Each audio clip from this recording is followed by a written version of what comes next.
Hi, friends. Welcome back. I'm Chad Hayenga, the Director of Development here at Connected Families and the host of the podcast today. Welcome to our community. We are a people committed to pursuing God's grace and truth for ourselves and then daily working to pass that grace and truth on to our children. We are so glad you are here. Today, I have with me two guests who are no strangers to the podcast, longtime friends of Connected Families and very good friends of mine, Lydia and Katie Wetsell. Welcome to both of you, Katie, Lydia. Hey, glad to be here. Yeah, well, let me tell you a little bit about these two because they bring so much to the conversation that we are about to have. You'll find that they're both coming from nursing backgrounds. So Lydia is a registered nurse turned trust-based relational intervention, or TBRI, practitioner and parent coach.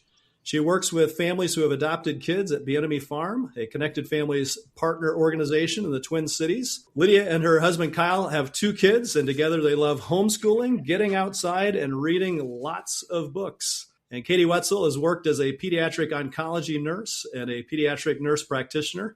After experiencing the benefits of parent coaching through Connected Families herself, I think with Lynn Jackson, Katie eventually stepped away from nursing and became a CF certified parent coach. She and her husband have 4 kids, 3 boys and a girl, through both birth and adoption. Katie is also trained in space treatment and adaptation of nonviolent resistance that helps parents support kids who are working through anxiety and OCD. I'm looking forward to the conversation that we're going to have today. But before we get there, friends, let me ask you something. Has your child's aggression ever caught you completely off guard? Maybe it was a hit, a kick, or words that were really harsh, really stung, maybe even super hurtful. And you found yourself standing there thinking, what in the world is going on right now? Well, if that's you, you're in the right place because today's episode will unpack what could be happening beneath the surface of your child's aggressive behaviors. But before we dive in, if your child's big behaviors leave you feeling shaken or stuck, I want to share something our team has been working on really hard with you in mind. It's a brand new mini course called Confidence in Crisis, Navigating Aggressive Behaviors, and it's just $28. Here's what makes it special. Lydia and Katie, the coaches right here on this podcast, are the ones who will walk alongside you every step of the way.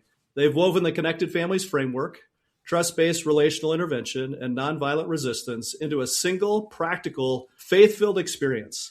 Together, they'll help you move from that survival mode feeling into a place of faith, growth, and genuine support. By the end of the mini course, you will walk away with these things: a personalized safety plan built for your family, evidence-based strategies you can actually put into practice today, and a deep reassurance that God has equipped you for this very moment. That's something that we all want us to know, that God has equipped us for this moment. And sometimes it can be hard to believe, can't it? Because when you have a clear plan, what once felt unsettling becomes an opportunity to anchor your family in faith and even grow closer through the hard things. It's $28, and all the details are waiting for you in the show notes. So here's your invitation to check it out. All right, with that, let's get into it. Lydia, Katie, so glad you're here. You're ready to get started? Sure am. All right. Well, let's just jump into really just trying to understand about this course that you've developed. Maybe just share a little bit about how the topic of aggression was something you felt called to and felt like was an important topic to discuss. You know, in my years of being a parent coach, I would have to say that aggression is one of the biggest triggers for parents and can just cause a whole lot of distress for families. So just something that I was consistently working through with families. And then the topic of aggression isn't foreign to me either. Actually, when I did my very first Connected Families workshop at my church at the time, I got punched by my small child right in church the week before the workshop. And that was not a planned advertisement for the workshop. So, some of these things we're talking about, I'm like, yep, oh yeah, walked through some of these things for sure. And so it's personal and professional, just something that's come up a lot over the last number of years. I mean, it's something that we hear from, and it's kind of that distressed piece too. You get a parent who's like, what am I supposed to do? This is not supposed to be happening here. So maybe just share a little bit about what are we talking about? We're talking about aggression and what kind of behaviors, and then like what's going underneath that with a child who might be acting in that kind of way. Yeah. So the technical definition is any behavior that can cause harm, and that can be with or without intent. but verbal or physical behaviors, just like the ones you described earlier in the intro, Chad. And that harm can be towards a person or an object. Aggression, though, is often communicating some deeper emotional trouble that the child is experiencing. And that may be fear, overwhelm, a sense of feeling threatened, or feeling just out of control, really frustrated, or maybe confused or disoriented. Connected Families actually has several articles exploring what may be beneath angry words and behaviors. And I've included one of those in the show notes, particularly because it talks about anxiety, which is my specialty.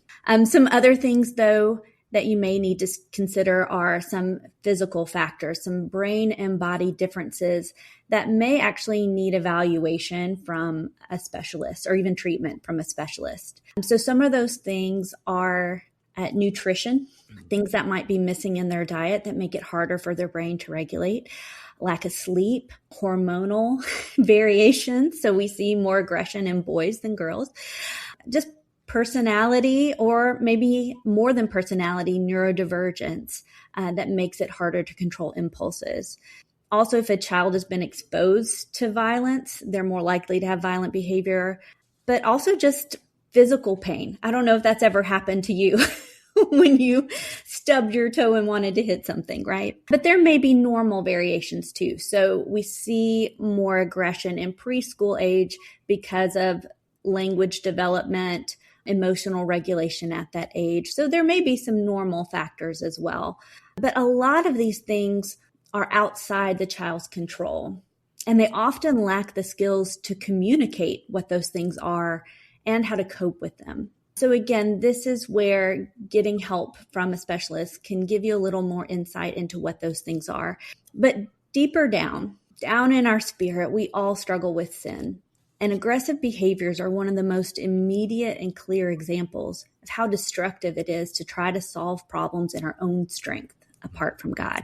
So we all need God's love that was demonstrated by Christ's death for us while we were still sinners, to find freedom from that sin. Yeah, that's super helpful, because I think one of the questions that parents are asking, sometimes curiously, sometimes not, is like, what is going on?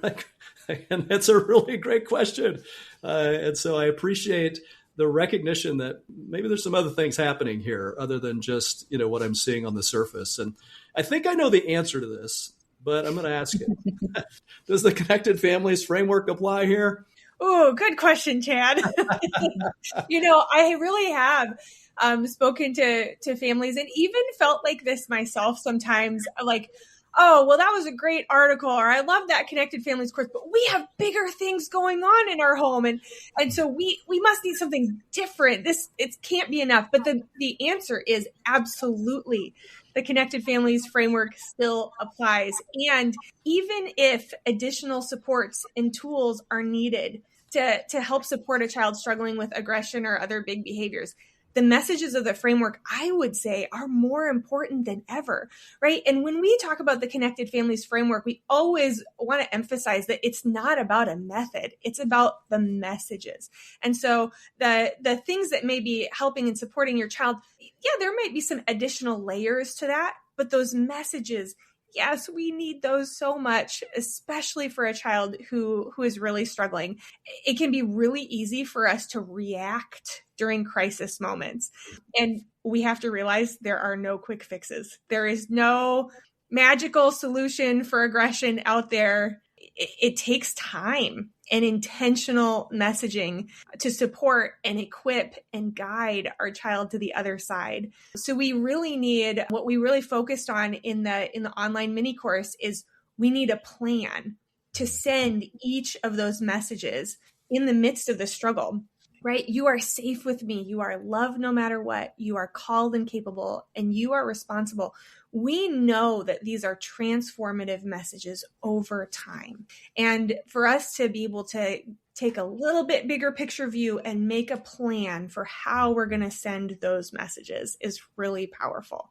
And then in the online course, we also bring in additional evidence-based tools alongside the framework, nonviolent resistance, trust-based relational intervention. And it's not a different approach. It's adding some layers that fit right into the messages of the framework. Yeah, I love that because, it's the framework is when we're talking about you're safe, you're loved, you're called and capable, you're responsible for your actions.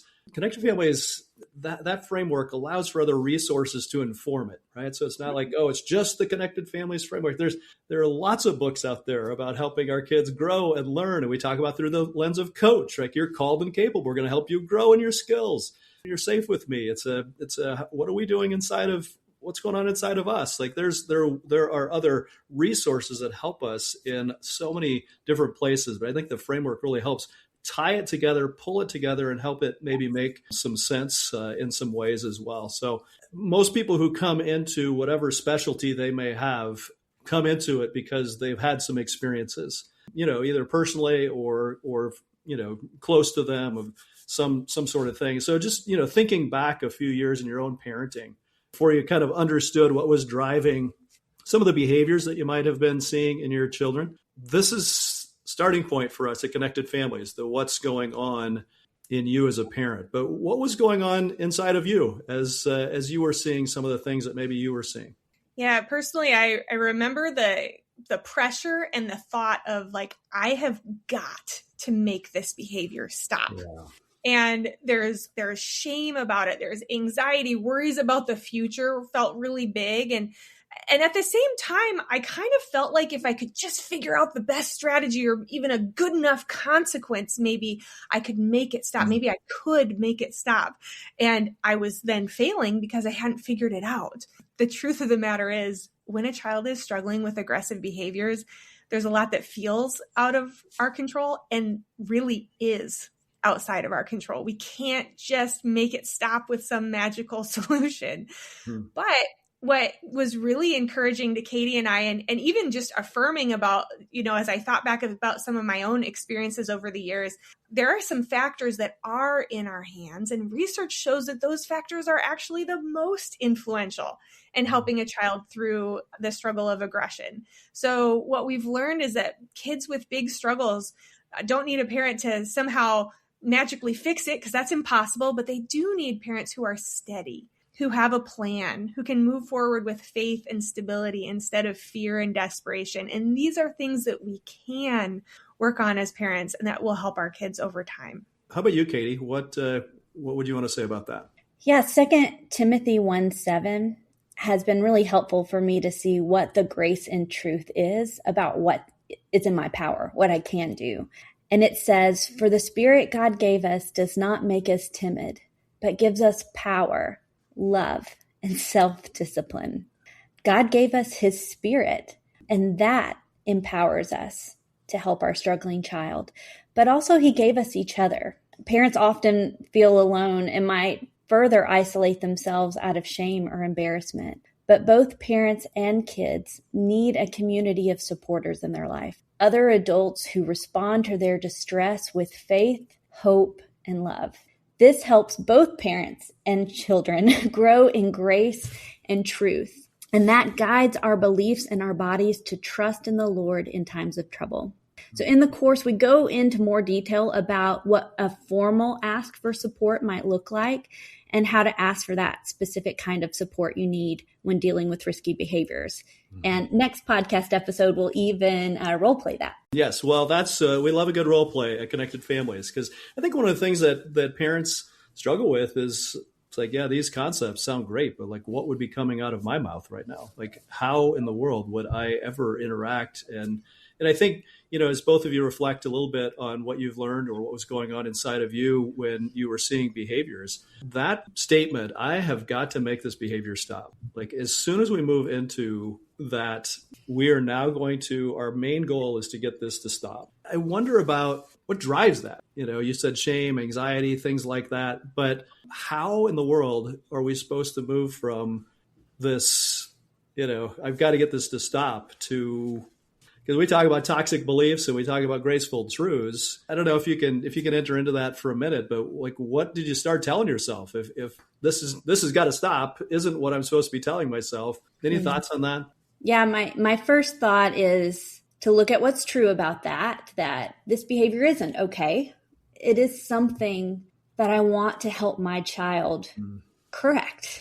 But then moving into what is my role? What is my responsibility? What is the power and influence I have? And what is God's? What is God calling me to do and to be obedient to that? And what do I need to pray on behalf for God to do that I can't? Mm-hmm. And that sounds really big picture, but that helps me to start to untangle my responsibility versus what God has actually called me and equipped me to do, which is not to be my child's savior, but to point them to who their savior is. There's a lot there, right? That might just be if you're listening to the podcast right now, you just hit pause and you go, okay, let me go back a minute or two on that one and just keep that maybe really new for most parents. Yeah. Thanks for that, Katie. And Lydia, anything you'd want to add to that? Yeah, I think moving from a posture of fear and I've got to control this, I've got to fix it, to really like God is calling us to hang on to faith on behalf of our kids. And I actually, even in my workplace, I talk to so many families who are having big struggles and, I wish that I had a solution and could just help fix some of these things for them. And I can't. Mm-hmm. And over, and I go to the Lord and I'm just reminded that my job is to hold on to faith, to have faith and to trust who God is. Yeah. I really love the scripture in Malachi 4 verse 2. It says, "But for you that fear my name, the Son of Righteousness will rise with healing in his wings, and you will go free, leaping with joy like little calves led out to pasture," which I just love that imagery. But I actually had an opportunity to watch a sunrise earlier this year, and I'm not a morning person whatsoever. I actually haven't watched the sunrise very many times in my life. And you know what? There is the longest time that you're just watching the horizon and there's like a teeny tiny little glow. And then all of a sudden the sun rises. And it just reminded me of all the time that we sometimes spend as parents studying, watching, waiting for God to intervene in the struggles that may be going on with our kids. And just like the friends of the paralyzed man who brought him to Jesus, just like Jairus who had faith on behalf of his daughter, like we are being called to hang on to that faith, to watch for God at work in our children, to trust that he's going to rise in their lives with healing and freedom. And so I think that's the thing that allows us to step in with confidence, because our confidence is not in our child and it's not in ourselves. It's in Jesus. Yes. And we know what he can do. Yes. Right. And so that changes the way we step into those interactions and those tough moments with our kids. Yeah. And I think I remember the first time having the thought that maybe Jesus wants to do a work in my heart, and an invitation to look at really what's going on inside of me was an invitation to, I think, the Lord just saying, there's some things I want to deal with in you, and they're not quick fixes either, but they're so worth it. And I'm with you and I will join you in this. And let's go on some discovery here of kind of the internal workings of how you're thinking. And so what I appreciate, Katie, about what you said in terms of even like a grace-filled truth is like the behavior is not okay. We're not saying that somehow we're glossing over it and saying, everything that just happened here was just fine. No, it's okay. But I think that's super helpful for me as a parent to go, that was not okay. And right, the Lord is at work here. Or, now we're leaning into scripture and his promises and what he wants to do in our own lives. So one of the things that I really appreciate about both of you, and I think you do this really well, and I'd like to just have it show up here in our time is giving language. Okay, so this isn't necessarily a role play, but when we're coming from this place of struggle and toxic belief and having a hard time seeing our child as not something to fix or someone to fix, we tend to just kind of say some things that aren't very helpful because it's coming from a pretty difficult place in our own lives. So could you just help maybe contrast the way maybe a parent who's defeated and filled with anxiety, or, filled with anxiety, struggling, just having a hard time, might speak to a child who's had a really rough time here around some aggressive behaviors, and maybe one who would speak maybe with a little bit more confident faith perspective? What does that sound like? Okay. Well, I will be the frustrated parent. How about that? And Lydia come in with her sweet Minnesota accent being the Lydia doesn't have an accent. I don't think we said it. I am from the South, if you haven't picked that up yet. Not Minnesota like the rest of you guys. Yeah. So, frustrated parent, here I go. Let's say we had a rough play date and my child hit another child, and that's it. We're getting in the car, we're going home. We get in the car, we buckle up, we get going, and I just let my tongue fly. I don't know what to do with you anymore. Why can't you stop hurting other kids? You know that's not okay. Guess I've failed to teach you to be kind. We can't just have play dates anymore until we get this under control. Oh, I can feel the stress. Right. Yeah. Right. Yeah, and I'm sitting here as the kid, the child just going, what is wrong with me? Right? Mm-hmm. I'm just, in the kind of the shame of, I guess I just have failed you to teach you to be kind. So yeah, that I feel stressed out right now too. But it's language that comes really naturally for me. Like that would not have been a very difficult thing for me to imagine speaking out loud. And so as parents are saying, yeah, even kind of like that's tame. What was wrong with that? That sounded okay. Well, let's just kind of contrast that a little bit with maybe the confident faith, done some inner work here. What does that sound like? Potentially. Again, these are descriptive. Yeah, potentially. Not a script, just here's what it might sound like. Yeah. And here's what I want to say about this is probably not going to be things I say immediately, right? I'm probably going to, with as much peace and grace and just kindness that I can muster, get my kiddo into the car, get us home, get us a snack. And we're going to just give a little pause before I jump into kind of having the conversation, right? Because it is really hard to come in with our own regulations sometimes at the beginning. Mm-hmm. So let's say this is maybe, an hour later, we're at home. And I'll say too, Lydia, parents tell me my kid can't handle that many words. Yeah. And so that's another reason why we're waiting a minute. Yeah. So that pause is really important. Yeah. Yeah. Okay. So then we maybe sit down with a snack, and it might sound something like this. Oh, buddy, that was a tough play date, huh? I know you love being with friends, but it's been really hard lately for you to keep those hands safe, hasn't it? Yeah. Here's the thing. I know you're learning. I know this is going to get easier for you. I am praying every day for God to give us wisdom. I know He will. Maybe that was a little too long of a play date today. So we're going to try again for a shorter time, see if that helps, and we're going to keep working together on this. So now let's make a plan for how we can repair with your friend. So, I mean, you think about that, just kind of receiving that. I feel pretty calm. Maybe it's because I've got a snack and I'm eating and all the things. But, I'm always thinking through the lens of shame busters. Like, how do we just get shame out of there, accusations out? Well, and my mind is focused on repairing with my friend. Mm-hmm. Yeah. My mind isn't stuck in how terrible that was and that it'll always be. My mind, you guided me towards repair, towards making it right. Mm-hmm. Yeah. Yeah. And I wonder, even at that point, there's a lot of words, and I can hear myself, or hear parents say, sometimes a dad might say, well, I would never say, oh, sweetheart, or, but the safe with me or love no matter what piece here is our posture. Like, how are you showing up? You're holding your tongue. You're not saying something right in the moment. You're asking the Lord to help you show up in a different way that's going to be more helpful. So, and this is a huge, that car ride home, rather than over your shoulder lobbing some things to the back seat.